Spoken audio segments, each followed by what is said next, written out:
President of ISACA Bangalore chapter, Mr. Velmuruga Venkatesh. Thank you.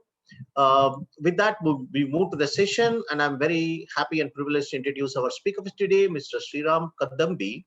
Sriram is currently working with IBM, comes in with very rich experience of more than 2.5 decades in IT industry.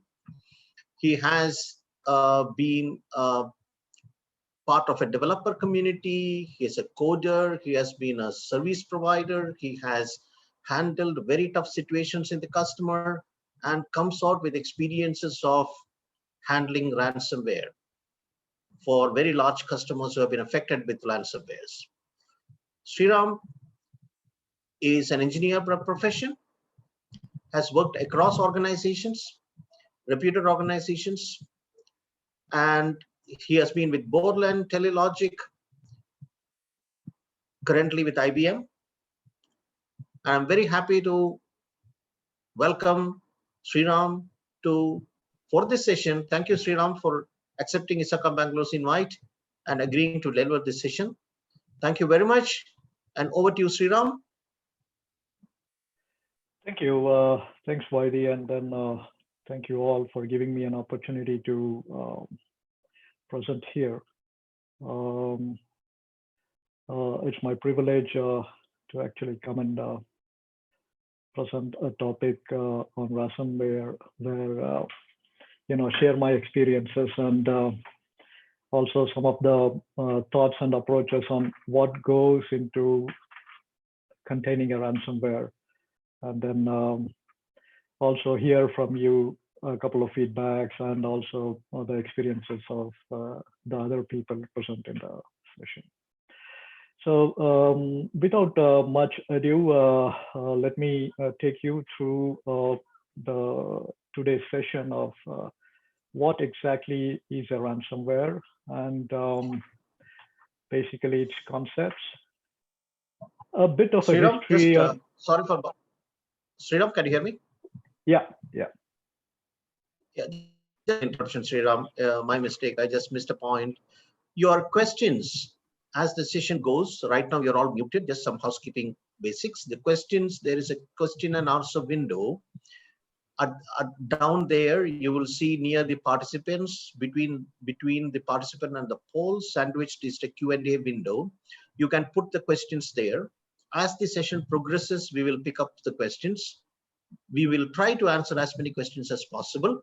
And end of the session, we will still leave a little bit time open for rest of the questions. So please don't put the questions on the chat window. Please put it on the question answer window, because it'll be easy for us to pick it up from there. Thank you very much. Sorry, Sriram, for the interruption. Over to you, please. Yep. Thank you. Thanks for that little housekeeping, so that we can have a smooth running session without any interruptions there. So coming back to the presentation today, we will see a little bit of a ransomware concepts, understand what exactly is a ransomware, what it does, and get into a bit of a history. Where did it come from? How did it originate? And then what are the different types of attacks of ransomware, and what are its effects? And also, go a little step further into understanding the next step of understanding the procedures or the steps, what we need to do after an attack is done, and then probably get into a prevention mode of containing a ransomware attack, and lastly close it with a case study and a summary before ending the session and going into a Q&A. So basically, a ransomware is a form of a malicious software used by criminal hackers for the purpose of financial gain. What does this mean basically? Ransomware is basically a malware which the hackers use to make a system inactive, encrypt a device, log a user, and then ask for a ransom. And then unless the ransom is paid, the systems will not be open for use. Generally, contemporary ransomware typically, renders a system unusable and sends a ransom, demanding money to restore services. Before going further, let's understand a little more bit of ransomware. What is this? Is it a Trojan, worm, virus? What exactly is a ransomware? Now, this is a malware. Malware being an umbrella word, and it contains or it can a subset of malware could be a Trojan or a worm or a virus. Now, the difference between all these things are a Trojan masquerades in a file and then infects a computer. What does this mean basically is we all have heard about Trojan horse, the war of Troy, where Greek soldiers masqueraded themselves inside a wooden horse and then attacked the city of Troy and then gained control of it. They were inside a horse with weapons, whereas the horse itself was being an offering to the god of Athena. So that means it's a masquerading technique. So ransomware could be a Trojan. It could be a worm also, where it doesn't need a host to replicate, and then it generally attacks system resources. Of course, a virus also attacks systems, but generally ransomware in the form of a virus are very minimal, but it can happen that way also, where a host file being spread into other computers can also gain entry and then disable a system or disable a user from accessing different files and folders. Now, having understood a little bit about what is a ransomware and its concepts, let's move on to what exactly is the history of ransomware. How did we get there? The year was 1989, Stockholm City. World Health Organization was organizing an international AIDS conference. A young biologist named Joseph Pop distributed almost 20,000 floppy disks to conference delegates containing malicious software. His goal was to collect a ransom of $189 sent to a PO box somewhere in Panama. And once they paid a ransom, he would give access to data encryption, data decryption tools, and then recover the locked information. So this is basically the origin of ransomware. And if you really see, it happened even before the internet boom happened somewhere in the early 90s. That means even before the World Wide Web came into existence. So ransomware is that old.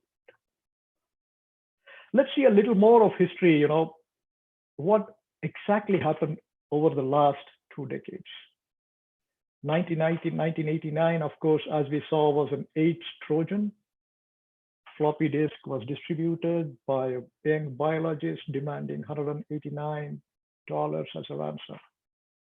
In 2005, GP Coder came in. Ransomware in the early days where it affected Windows systems, and the encrypted files prevented users from using the files, and then they demanded a ransom to unlock them.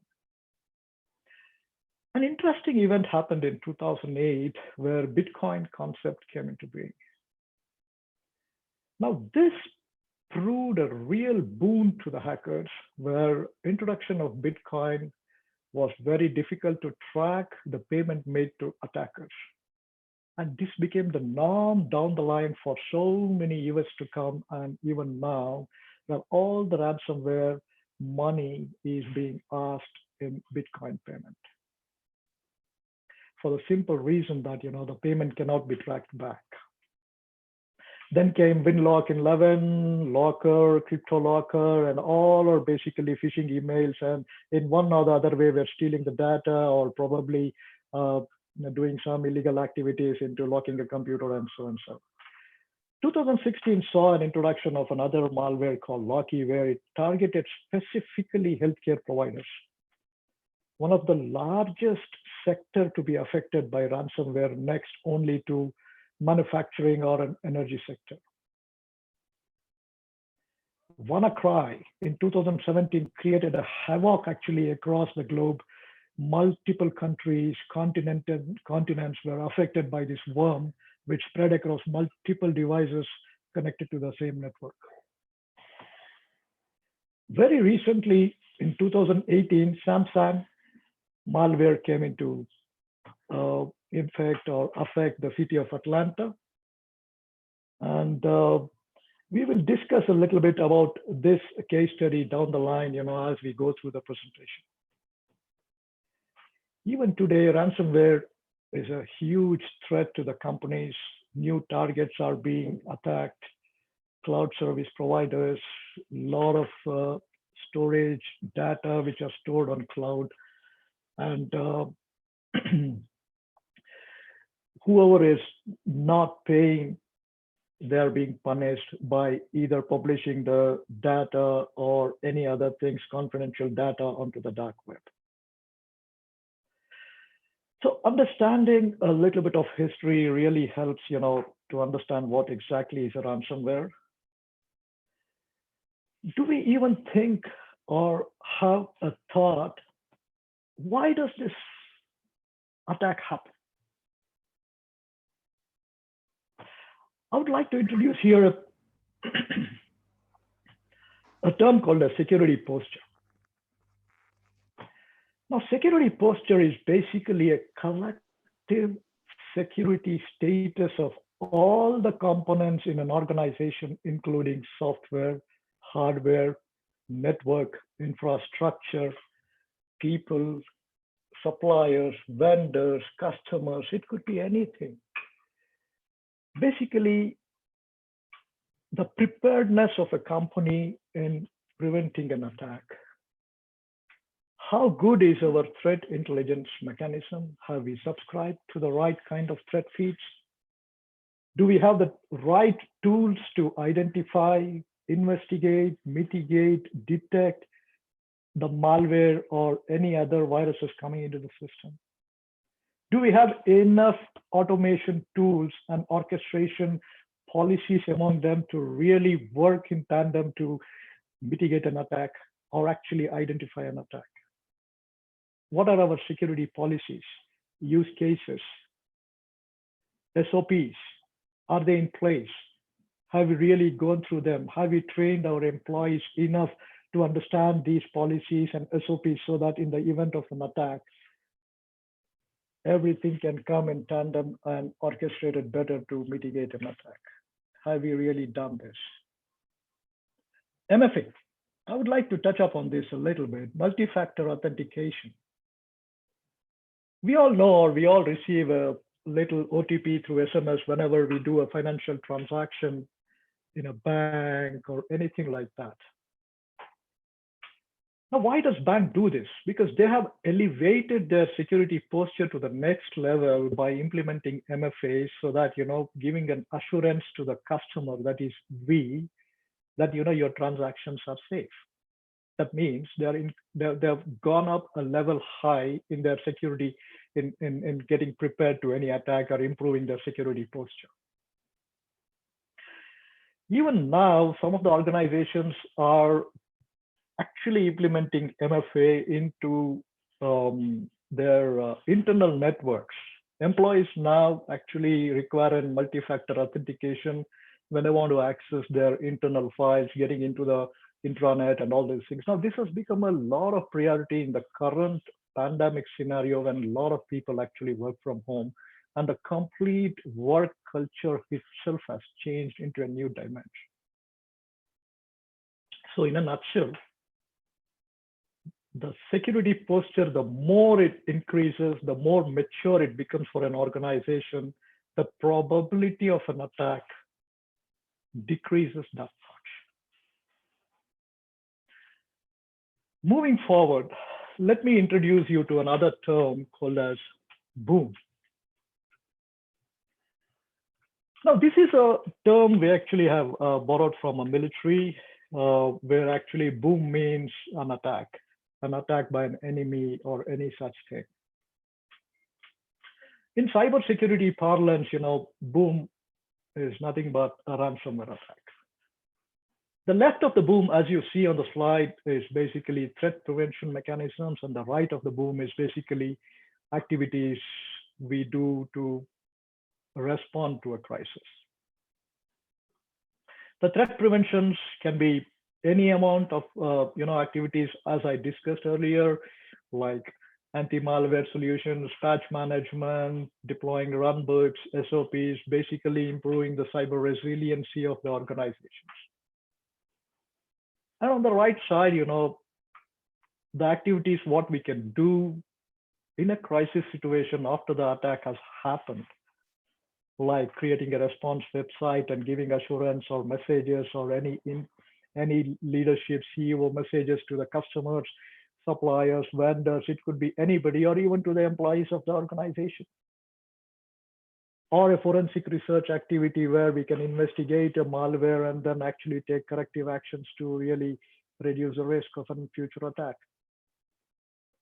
Generally, legal dispositions are done and the legal team and other people are involved to actually negotiate a ransom, or probably give an assurance to the customer, or oversee an activity of improving the security posture so that future attacks can be mitigated and the legal team can completely supervise the activity. So let's have a look at what exactly a ransom attack sample message looks like after a boom has happened or an attack has happened.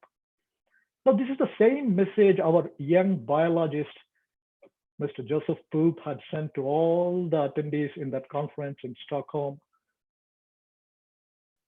It simply says, he needs this much amount of money, and where does they need to pay? If they don't pay, what happens?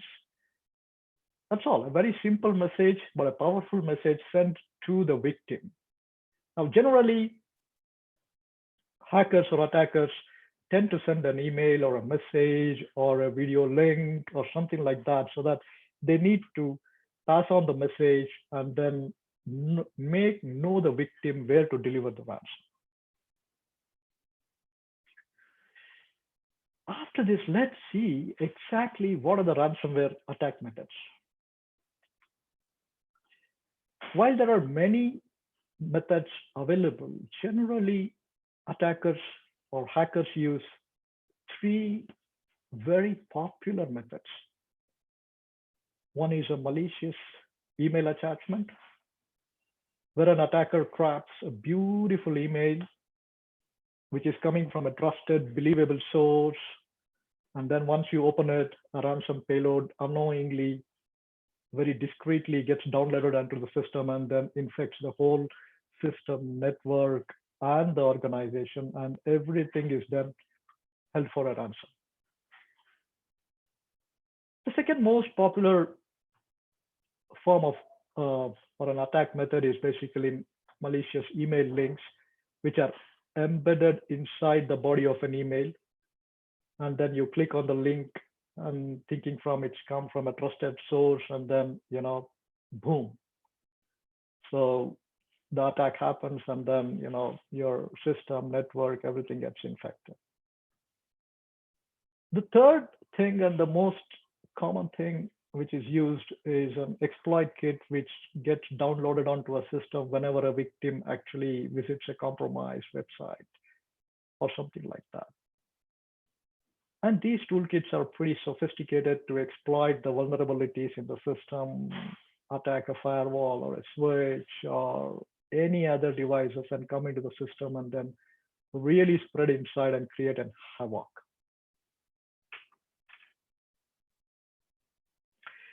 So now, understanding a little bit about attack methods and how the ransomware spreads, what really happens when it comes in, let's see a little bit of its effects.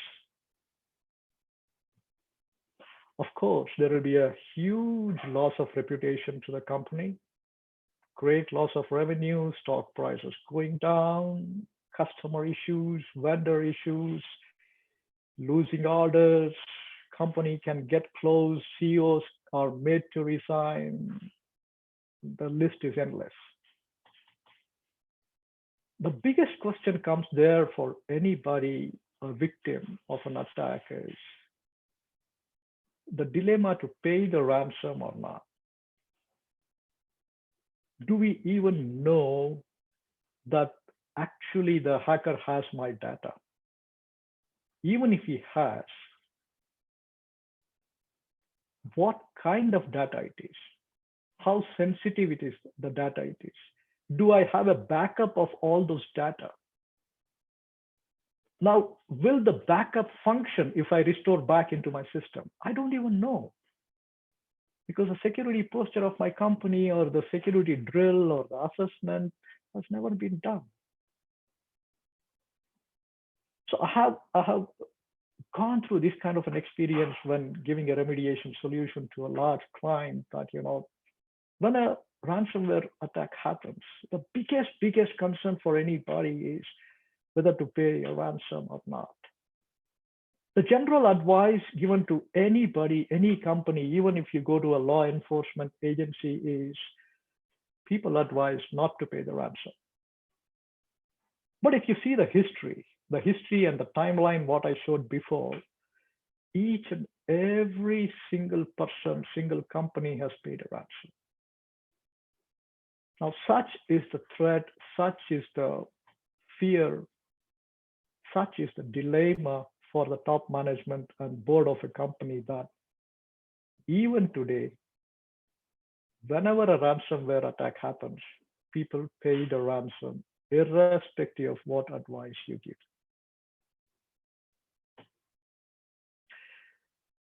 So trust me, friends, when the attack happens, it has a devastating effect on the company and the organization. And then many companies we have seen earlier and have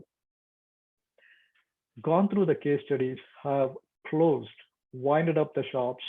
The leadership team has resigned, and they have completely has to face a loss of face in the global market.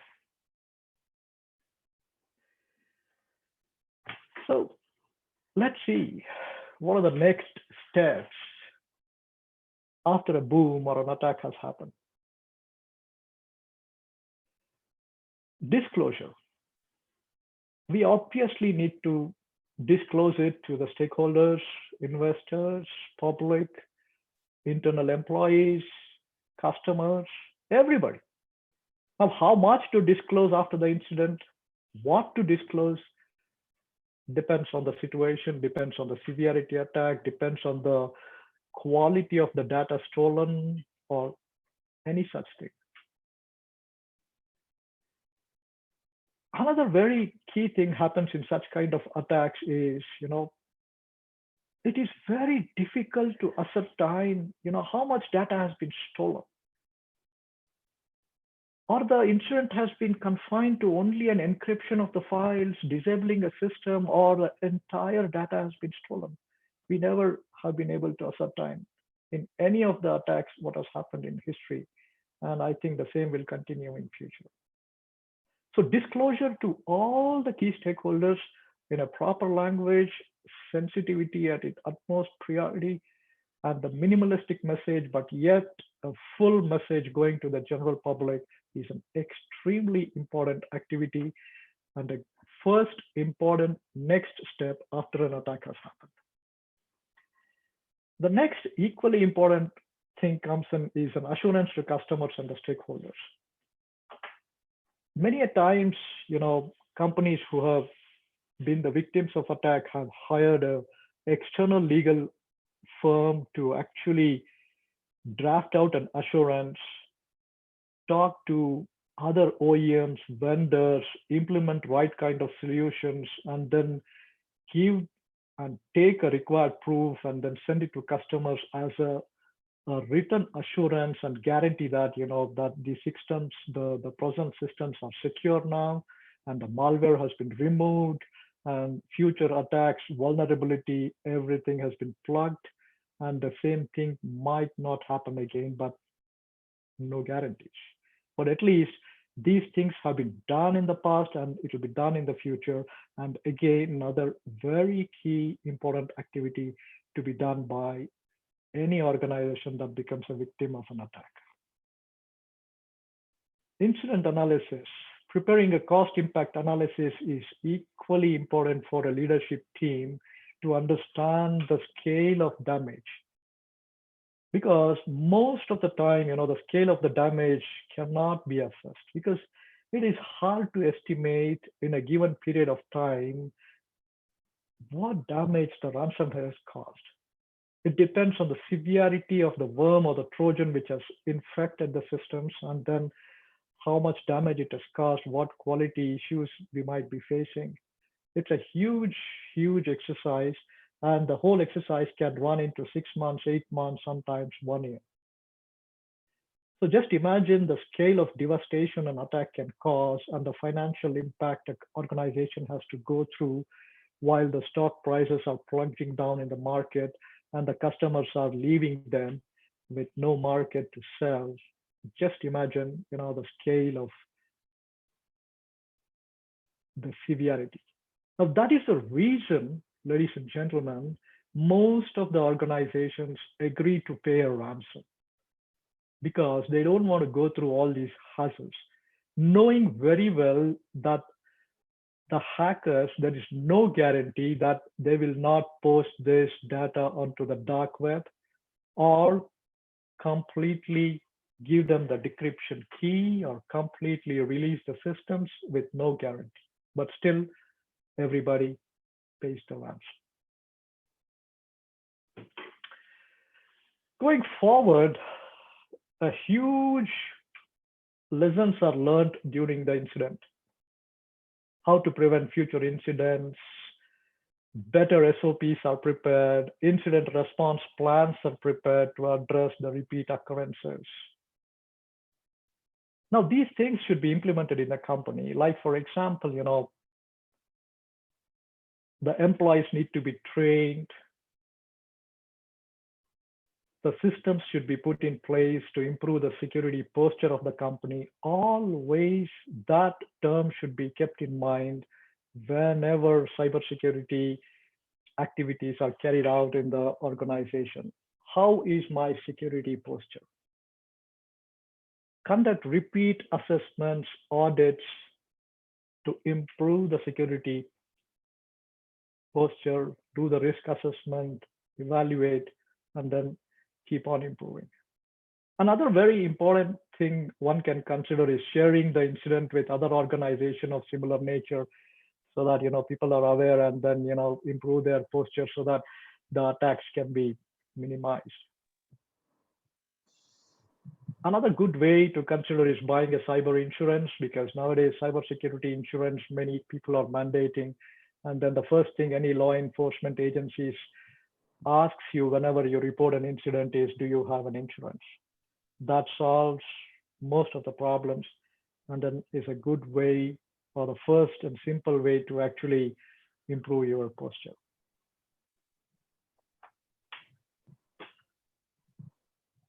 Let me move on to the next thing of how to prevent an attack.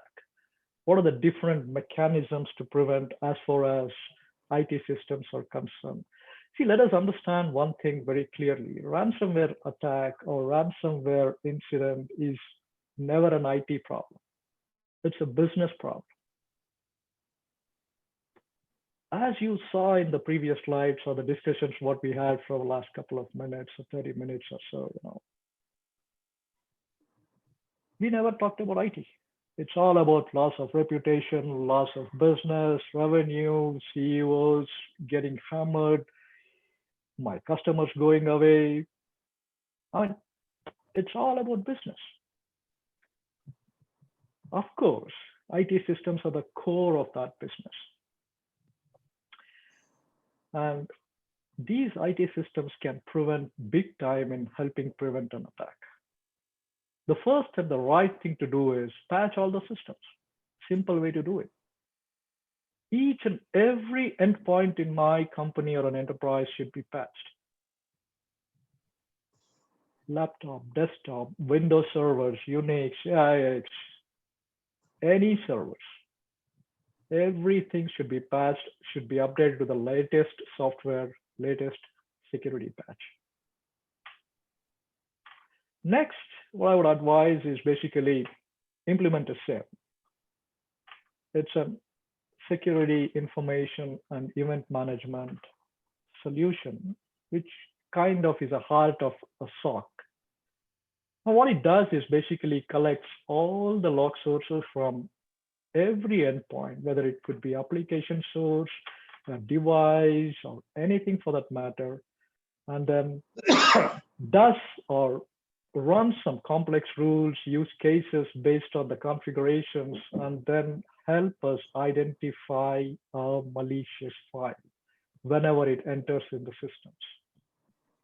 It can go a little advanced in implementation, saying even it can identify a network level infections, such as malicious files coming or getting identified in a TCP header or a payload or anywhere it can identify and probably flag off. Deploying an EDR system helps a lot. Basically, an endpoint detection and response system with, of course, a malware protection helps in a big way to mitigate the risk. Along with the incident response systems with right kind of playbooks, SOPs, runbooks configured to prevent the attack. It could be a phishing playbook, a malware playbook, or any such thing, so that you basically have all the right ammunitions in place whenever an attack happens.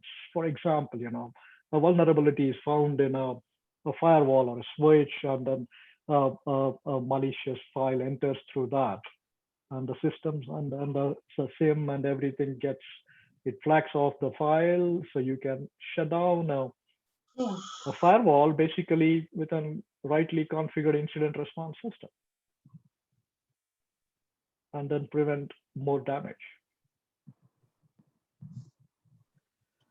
So while there can be many things, many small things, that could be used to prevent an attack, the key points are these things that, once an organization improves the security posture by implementing all possible security solutions, the definition itself says that it's a collective security status of all the software, hardware, networks, devices, infrastructure, people, everything. As long as the security posture is right, you are fairly safe. Sriram, can we take a couple of questions as we spoke at an appropriate time? Yeah, we can do that. Okay. We can take it now. Okay, if you're okay, then there are a few questions, and somebody has put it on the chat window itself, but I'll come from the question answer window first. This is from Shankar Nag. What should be the security posture for individuals? Is there anything different from enterprise? Obviously, I think that's what he might be asked. He might have meant.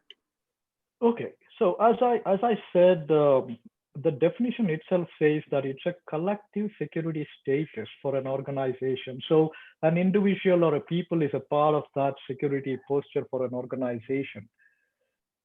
For example, what an individual can do from improving the posture of a company is, be very careful whenever you open an email, because that is the first entry point. A Trojan, remember, gets into the system masquerading in an email attachment or getting in a link inside the body of an email. Nowadays, what companies are implementing is they're flagging off the email saying, external and internal. Now, whenever a mail comes from an external source, be very careful in opening that email and going to the contents. Do not open any links without actually verifying where the link has come from. So these are the things what an employee or an individual can do to really improve the posture. Okay, and probably to ensure that his system is patched all the time. Absolutely, absolutely. Okay, so thanks, Sriram. And the next question is from Rakend Raj. The question is it good or bad to pay the ransom in case of critical data being compromised?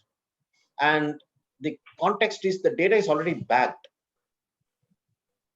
but still do we need to pay if the critical data is being compromised? This is from Rakend Raj. Yeah, I mean, a good question, but I touched upon it in my previous I slide. remember that. Yes. Yeah. See, generally, even though the data is backed up, most of the companies would not have tested the backed up data. Now, if it is restored back into a system, whether it works fine, generally DR drills are done and the backup data is tested, all those things are done, but companies generally don't take it that much seriously when an attack happens that they depend on the backup data. So generally they pay ransom as per the history, but if you ask anyone outside, they will say don't pay a ransom. So a good and bad decision, there is no good and bad decision, but as I touched upon in my previous slides, the dilemma to pay or not to pay is a huge decision that a board or a leadership team takes. And most of the time, as we see in the history, they have paid the ransom. Yeah, but the other point which we need to mention here is, for example, in the United States, the federal government has issued directions that if ransom is paid without consulting them, there could be legal actions against the company. Right? If they get to know ransom has been paid, the government will probably act, and I think they've even formulated a law for that, and they're given directions for that. So, which means the government does not encourage payment of ransom. Even if your data is compromised, then FBI should investigate, and they will get back. But it is like, do we have to pay the hijacker or not? No, exactly. That's why I said it's a dilemma, and no law enforcement agency recommends to pay a ransom. Yep. Okay. Thanks. Ganesan, did I see you coming back to answer the next question, or did I get it wrong?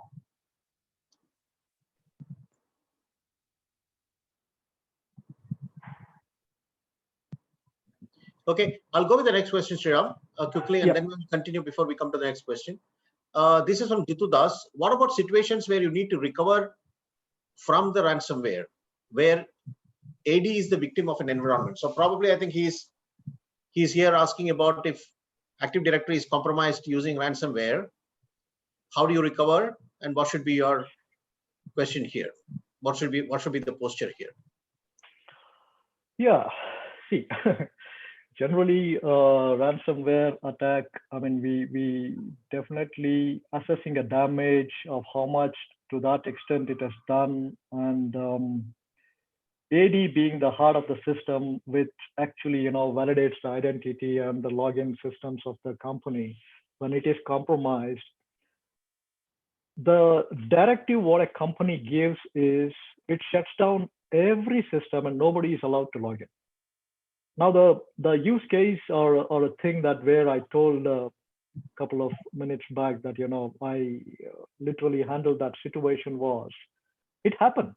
The AD was compromised and the company completely shut down the systems. Nobody was allowed to log in for 3 days until they really identified a backup solution and reconfigured at least the minimalistic login credentials for key people so that the critical business can run.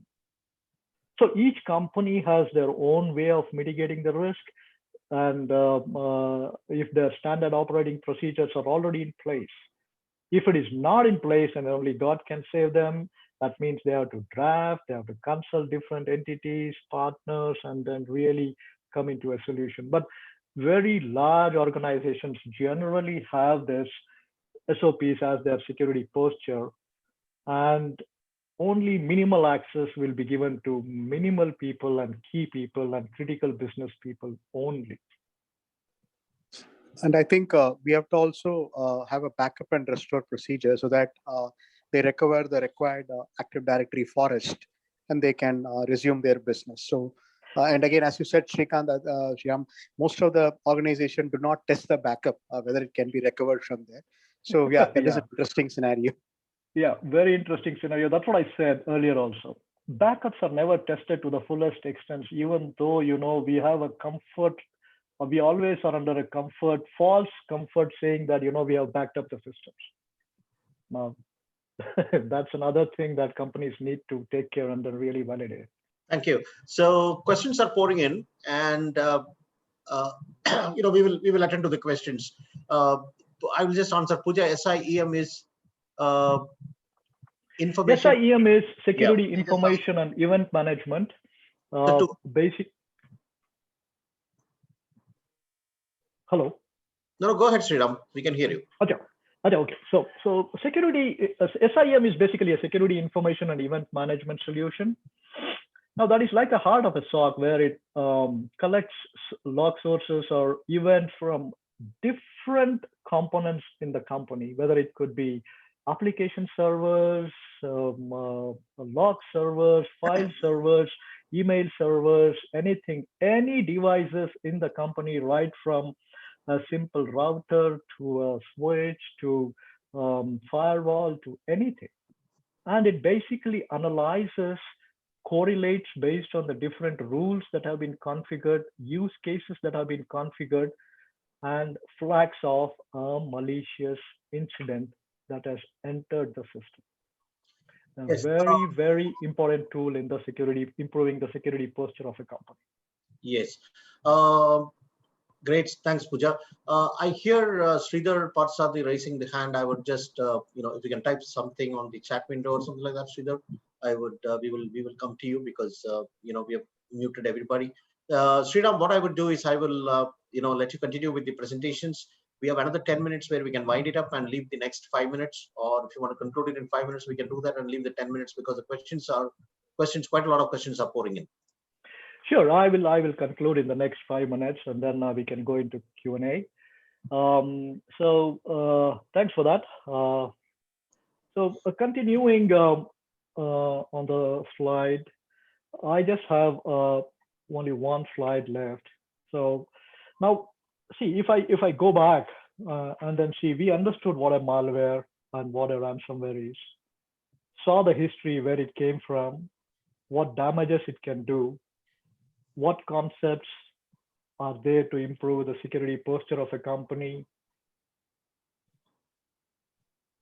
what are the next steps to after an attack happens, and some of the prevention systems of how it can be done. Now let's go through a case study, and understand, what exactly happened. June 2020, city of Florence in Atlanta, the city council officials were scratching their head again, coming into the classic dilemma of assessing a damage done by an attacker who had breached their network and asked them to pay a Bitcoin equivalent ransom of $378,000. Why did this happen? An employee had clicked a malicious link disguised in a legitimate vendor's invoice. So one of the classic attack methods, what we saw in a couple of slides back. The officials were panicking, and then they hired a lot of people from legal, engineering, technical, including an attorney, and then their own IT team, which comprised of 5 persons. Sorry. And then, in fact, hired a negotiator firm also to actually negotiate the ransom. And it was brought down to $287,000. But the funny part of the entire negotiation is they had no evidence that the data was compromised. Now, this is an extremely important case, as we see here. Ascertaining the quality of the data that has been compromised or leaked or stolen, it's an extremely important exercise. That's why I told the incident analysis, the amount of damage, the amount of impact, the cost that is costing the company, assessing that is a huge, huge exercise. And in spite of that, sometimes you see paying a ransom is much easier, but actually it is not. So the lessons learned from this is basically, the key thing that happened was an employee opening an email, an insider threat.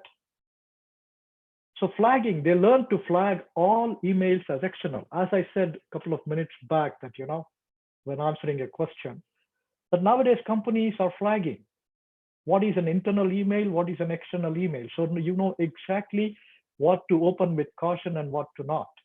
And also which links to open. A link with an HTTPS and the right credentials in the link is always safe to open.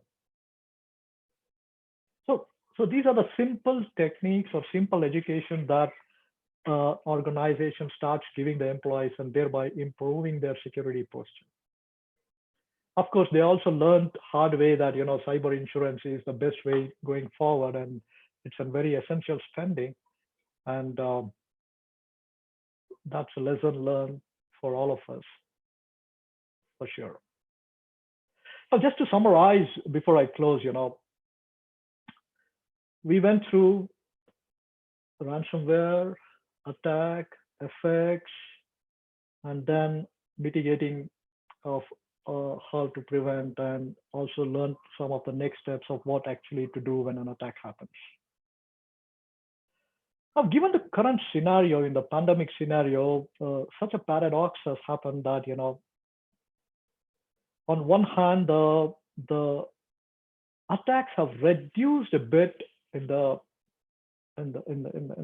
months following the pandemic, just because that organizations have closed, businesses have reduced, and things like that.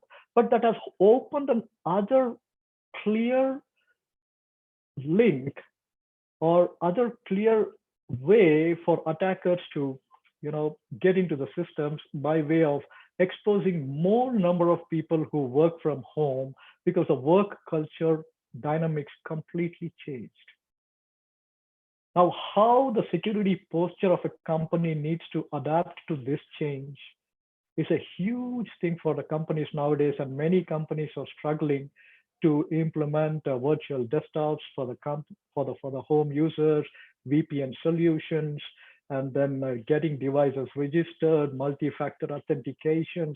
A lot of things are being implemented because the dynamics have changed. Now, whatever be the reason, whether the company improve their posture or it gets compromised, one thing is for sure, ransomware is going to stay for a very, very long time. And that much is for sure.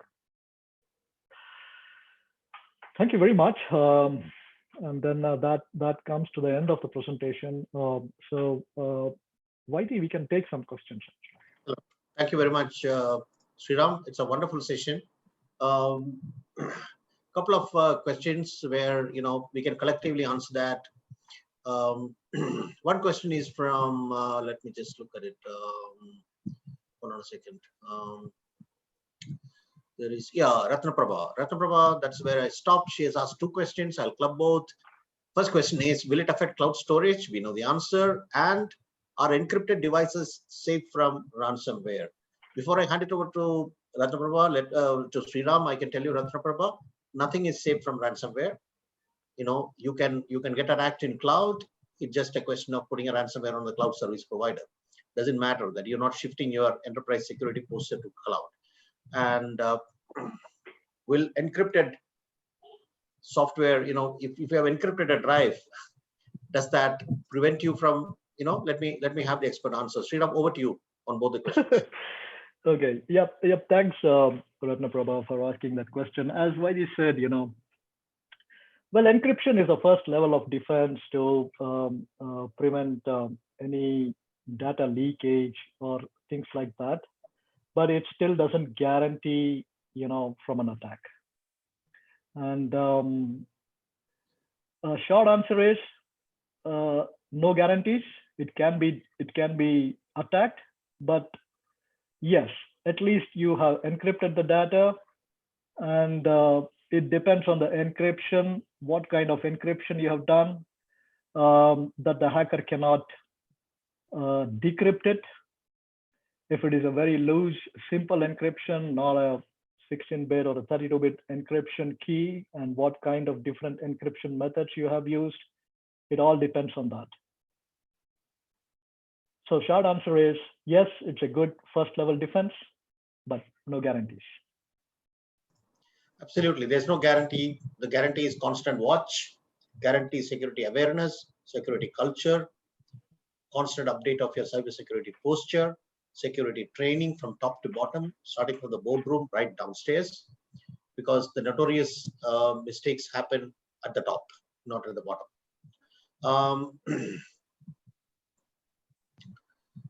Okay, now Devendra Singh, it's about a SAP question. Okay, you said patch it all. Even if you patch 80% of the system, some of this remains unpatched for a long time. And any known vulnerability or zero-day post the risk of exploitation within 3 to 6 months, and legacy OT system or SAP system could not be patched. So he's primarily talking about legacy SAP and OT systems, and how frequently we can patch it. They may remain unpatched, and they could be compromised. Yeah, that is one of the very important problem or a key problem. Any IT department in an organization, they have it, because many a times the patch may not work, the patches are all outdated or the systems are outdated. So you're right. Now the systems become vulnerable if they're not patched with the right kind of security patch at the right time. They become vulnerable and reduce the security posture of a company, and then makes that much easier for a hacker to get in. Yes, but no compromise, no choice. We have to patch the systems.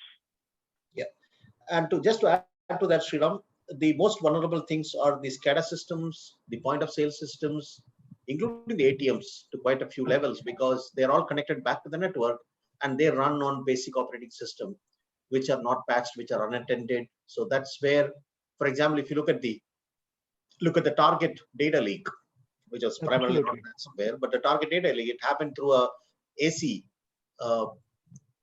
system, OT system, right? So air conditioning. So that's how the mistakes can happen. So it's very important, especially in the IoT world, to make sure that even your point of sales equipment, your IoT, the edge is completely patched all the time. And that will be a responsibility of the IT team and your service provider who is actually managing it. No, exactly. Yeah. So I'll just quickly start going through, because we have a very short time now to answer the question. I'll just select some questions. One question I just saw popping up is, do you have, just by transferring your data to AWS or any of the other clouds, are we transferring the risk? We are not transferring the risk. The risk lies with the enterprise. That's all. The risk lies with the enterprise. Just by moving your things to the cloud doesn't mean that you are devoid of the risk. It is equally important for the enterprise. Legally also, enterprise is bound by the laws. Just because they transfer it to the cloud doesn't mean that you're transferring the risk to the cloud. So I wanted to quickly answer that, right? Okay. Is paying ransom illegal? Will cyber insurance reimburse or honor a claim? Depends upon the laws of the country, right? No country, no government in census will encourage paying ransom. No insurer will encourage paying ransom. The way you paid ransom, it actually shows a folly in your security posture. So you probably, unless it is completely underwritten by the insurer and you have covered all the flanks, the ransomware may not lead to insurance unless you have actually insured the ransomware. And if you insure for a ransomware, then the premium can be very, very high. Correct. Okay. We are almost 1 minute. So, okay. So let me, I think the question is repeating. Just see. There is something on chat which came. Yeah, Jitu, that statement of yours that yes, we need to identify high value assets, which means your risk posture actually tells you about the ransomware. For example, if you are having less risk data being leaked, which doesn't actually make any difference to you, nor will compromise you, then there is no need to pay ransom. So you're protected. So yes, the risk quantification is extremely important. I mean, that's basic.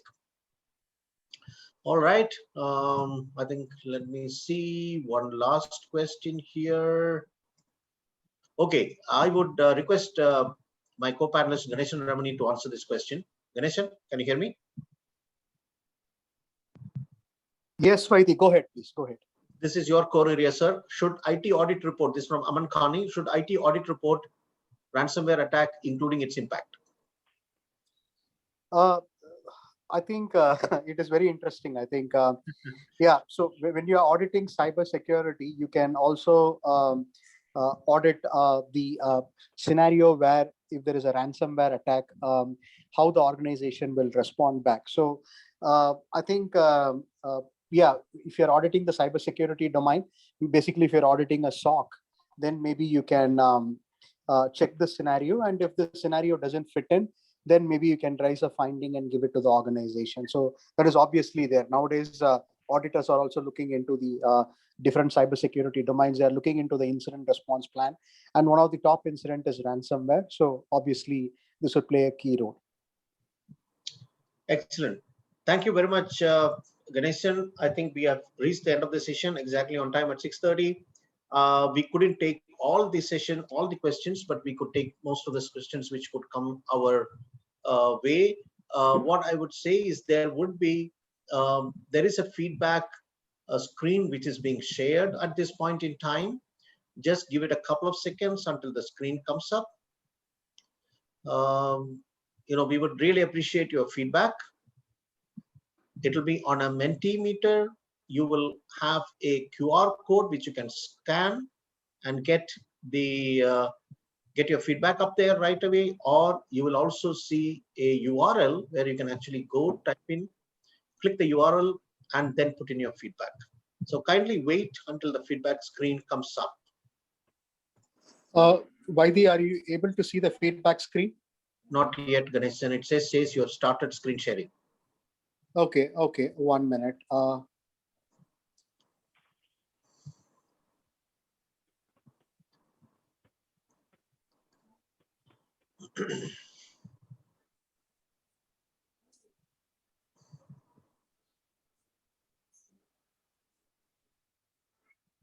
Vaidi, are you able to see that screen now, the feedback screen?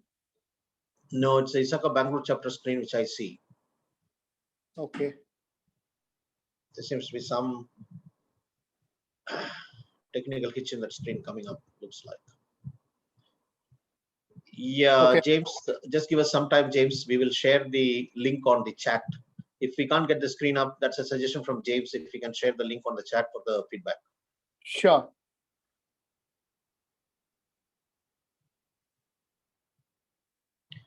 I think it is.